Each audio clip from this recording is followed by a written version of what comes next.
ફરી એકવાર મહત્વના સમાચાર સુરતમાંથી પ્રાપ્ત થઈ રહ્યા છે। સુરતમાં ગુજરાતનો સૌથી લાંબો અંડરપાસ બન્યો છે। 1.5 કિલોમીટરનો અંડરપાસ 7 રેલવે ટ્રેક કવર કરશે। ગુંગળામણ ના થાય એ માટે એક્ઝોસ્ટ ફેનની પણ વ્યવસ્થા કરવામાં આવી છે। વરસાદી પાણી ન ભરાવાની પણ ગેરંટી આપવામાં આવી રહી છે। ફેબ્રુઆરી મહિનામાં અંડરપાસ શરૂ કરી દેવાશે તેવી શક્યતાઓ વર્તવામાં આવી છે। પ્રતિદિન 50,000થી પણ વધુ વાહન ચાલકોને અંડરપાસનો લાભ લઈ શકશે। સુરતમાં ગુજરાતનો સૌથી લાંબો 1.5 કિલોમીટરનો અંડરપાસ 7 રેલવે ટ્રેક કવર કરશે। ગુંગળામણ ન થાય એ માટે એક્ઝોસ્ટ ફેન મૂકવામાં આવ્યા છે।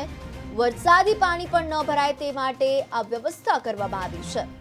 સુરતમાં ઓક્ટોબર 2020થી શરૂ થયેલા લિંબાયતને ડિંડોલીથી જોડતા અંડરપાસનું કામ પૂર્ણતાને આરે છે। આ અંડરપાસ ઘણી બધી રીતે વિશેષ છે। ફેબ્રુઆરીથી લોકો માટે ખુલ્લો મૂકનાર અંડરપાસ બ્રિજથી પ્રતિદિન 50,000થી વધુ વાહન ચાલકોને અંડરપાસનો લાભ મળી શકશે। 55 કરોડને ખર્ચે બનેલા અંડરપાસમાં બંને તરફ 3 મળી 6 લેન બનાવાઈ છે અને સુરતનો પ્રથમ કહી શકાય એવો એક રેલવે અંડરપાસનું નિર્માણ કાર્ય જાન્યુઆરીમાં પૂર્ણ થઈ જશે।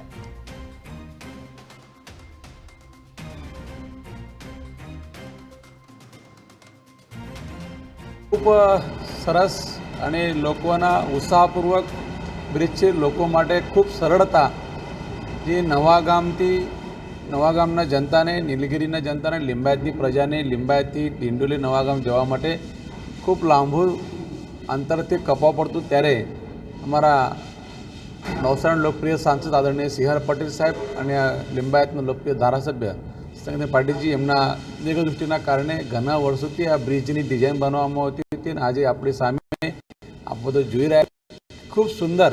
અને આજે અમે બધું જોયું સંદેશ ન્યૂઝપેપરના માધ્યમથી કે ગુજરાતના સૌથી લાંબો અંડર બાયપાસ બ્રિજ આ લિંબાયતમાં બનાવવામાં આવે છે। એની સાથે સાથે આધુનિક ટેકનોલોજી સાથે એની પણ આપણે બધું જોઈ રહ્યા છો કે એની અંદરમાં લાંબો બ્રિજ હોવાના કારણે પબ્લિકની જે નીચેથી ધુવાળો નીકળે છે એને કવર કરવા માટે અહીંયા ઓક્સિજનની પણ વ્યવસ્થા કરવામાં આવી છે અને સાથે સાથે ફાયર સેફ્ટી પણ વ્યવસ્થા કરવામાં આવે છે। અંડર બાયપાસ હોવાના કારણે કદાચિત વરસાદમાં પાણી વધારો ભેગો થઈ શકે, એટલા માટે પણ અંડર બાયપાસ નીચે જ એની અંદર 2